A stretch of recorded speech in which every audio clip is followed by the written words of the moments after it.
Halo broku, Assalamualaikum warahmatullahi wabarakatuh. Okay, let's go.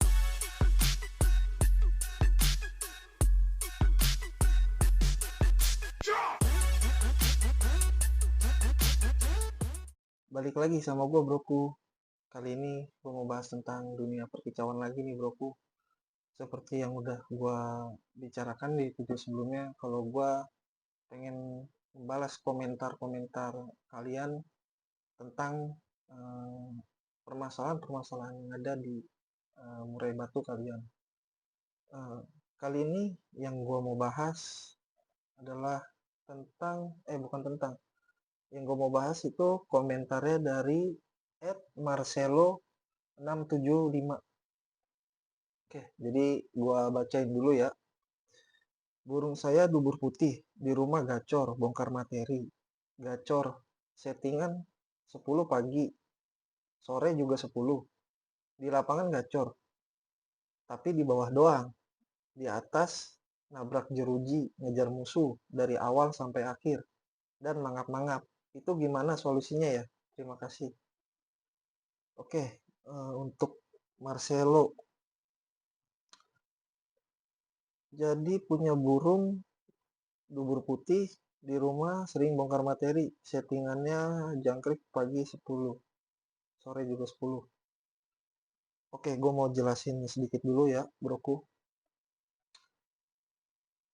Jangkrik 10, kalau menurut gue pribadi, gue sendiri nih ya, untuk burung ternakan.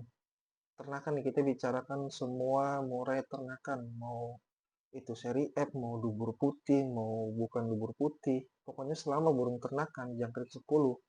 Menurut gue pribadi, itu adalah apa ya, terlalu banyak menurut gue. 10 itu gampang bikin burung naik birahi, gampang bikin burung naik emosinya untuk jangkrik 10 kalau burung ternakan. Ini menurut gue, broku. Jadi eh, banyak orang yang memang seharusnya ya, kalau trotol, miara trotol itu kan, jangkrik harus banyak. Maksudnya ekstra puding tuh harus banyak biar eh, trotol tersebut tidak kekurangan nutrisi atau tidak kekurangan protein karena kan dalam masa pertumbuhan. Itu benar seperti itu. Cuman banyak orang yang salah itu setelah trotol mutasi ke pastol, itu banyak yang settingannya bukannya diturunin, direndahin supaya nanti untuk nyari settingan lapangan yang lebih mudah, malah dibiarkan settingannya seperti itu, seperti trotol. Misalnya anggap, atau diturunin hanya sedikit. Anggaplah misalnya trotolnya 10 pagi sore. Pas pastol, karena throttle 10, pas pastol terus disamain sama dia. Setelah mutasi ya ke pastol, 10-10 juga. Dan ternyata burungnya sama aja gitu-gitu aja. Susah dong yang naik birahinya kan. Akhirnya dia tambahin burung. Misalnya jadi 15 pagi sore. Itu udah sangat tinggi kan.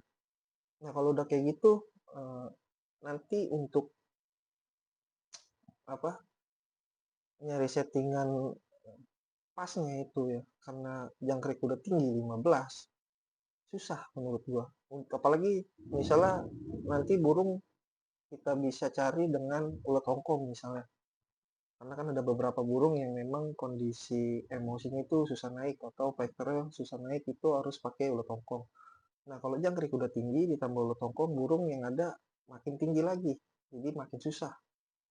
Nah untuk kasusnya Bang Marcelo ini, Marcelo 675, menurut gua nih pribadi, ini burung itu kekencengannya. Karena pagi udah 10, sore 10.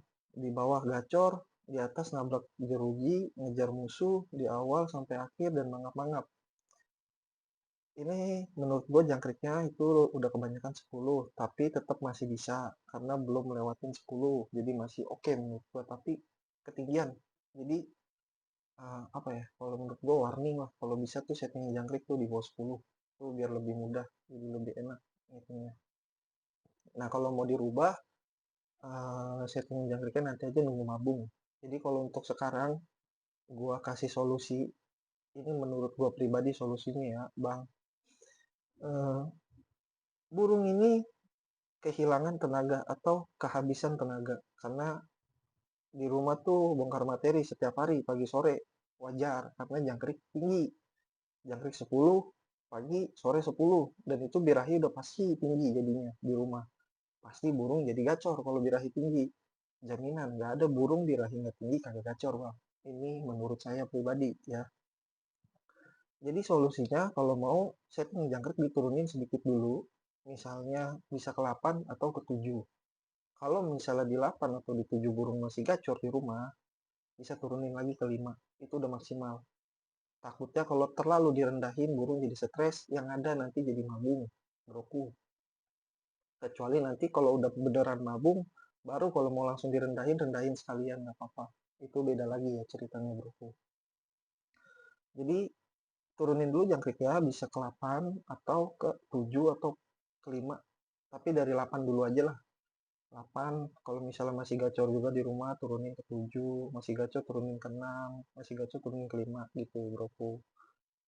Supaya di rumah itu burung bisa nyimpen tenaga. Broku, kalau di rumah sering bongkar materi, gacor, itu burung nggak pernah nyimpen tenaga. Kecapean terus. Belum eh, abang apa jemur burung ya kan, jemur burung terus mungkin kalau abang ada umbaran diumbar itu kan makan tenaga lagi ya, jadi burung makin habis tenaganya. Udah gacor di rumah sering bongkar materi, terus disuruh apa dijemur terus diumbar, makin habis tenaganya. Jadi pas digantangin udah melempem. Nah jadi burung karena udah nggak punya tenaga untuk adu suara ya, jadi dia ya maunya nabrak, hampir sama kayak burung lowo gitu. Kalau kehabisan tenaga, banyak burung tuh ngelowo, jadi maunya nabrak jeruji, mangap-mangap, terus matokin jeruji itu karena burung kehabisan tenaga broku. Jadi menurut menurut gue pribadi nih ya, selama gue juga punya murai bubur putih, gue ada waktu itu gue punya juga satu bubur putih dan karakternya itu sangat berbeda dengan yang punya gue yang ini yang krul. Jadi kalau yang satu lagi itu dia lebih bisa nyimpen tenaga karena dia gacornya itu nggak yang sampai gacor bongkar-bongkar terus di rumah. Jadi dia gacor ngukul-ngukul bongkar sekali. Jadi tenaganya masih bisa kesimpan. Lain hal dengan yang punya gua krul. Kalau yang punya gua krul itu kalau ada murai satu lagi di rumah, itu udah pasti tuh bongkar terus tuh materinya tuh. Atau gua settingin ada tinggiin ya jangkriknya, udah pasti bongkar terus. Yang ada tiap gua gantang melempem, nggak jalan burung. Kayak burung mau mau ngelowo tapi kagak ngelowo tuh kalau krul lagi ngejalan. Sama kayak burung abang, kalau burung abang kan nabrak jeruji ngejar musuh sampai akhir mangap-mangap, itu hampir sama sebenarnya kalau sama burung saya si krul ini kalau lagi kehabisan tenaga. Jadi kalau mau enak jangkriknya diturunin yang tadi ya, gue udah bilang. Terus untuk penjemuran, misalnya mainnya hari Minggu, penjemuran cukup sampai hari Rabu. Jadi Kamis, Jumat, Sabtu full istirahat, nggak ada jemur, burung full kerodong, Bang. Jadi kasih jangkrik, kerodong, kasih jangkrik, kerodong. Dan dipantau, Bang. Jangan sampai burung bocor di rumah. Kalau bocor ya diturunin lagi gitu aja. Jadi menurut gua untuk kasus Bang Marcelo 675 ini burung kurang tenaga doang ya Bang ya. Kehabisan tenaga bukan kurang tenaga. Karena di rumah udah habis tenaganya itu karena gacor, terus nyampe lapangan juga burung gacor, bongkar materi terus di bawah, makin habis kan tuh tenaga, udah kelar jadinya. Jadi nanti turunin jangkrik, terus penjemuran sampai hari Rabu aja, kalau ada pengumbaran juga sampai hari Rabu, pokoknya Kamis, Jumat, Sabtu burung full istirahat Bang. Terus nanti kalau nyampe lapangan, kalau bisa nyari jangan yang terlalu tepat rame. Boleh di tempat rame tapi yang nggak banyak orang lewat. Jadi burung banyak agak adem diem gitu. Biar tenaganya bisa simpen. Insya Allah ini solusi dari gua bisa konser lah. Ini perspektif dari gua sendiri ya Bang, bukan perspektif gua baca-baca dari lain. Ini menurut pengalaman gua pribadi. Oke, terima kasih Bang Marcelo udah nanya dan kali ini udah gua bikinin videonya khusus buat Abang nih biar lebih enak jadinya.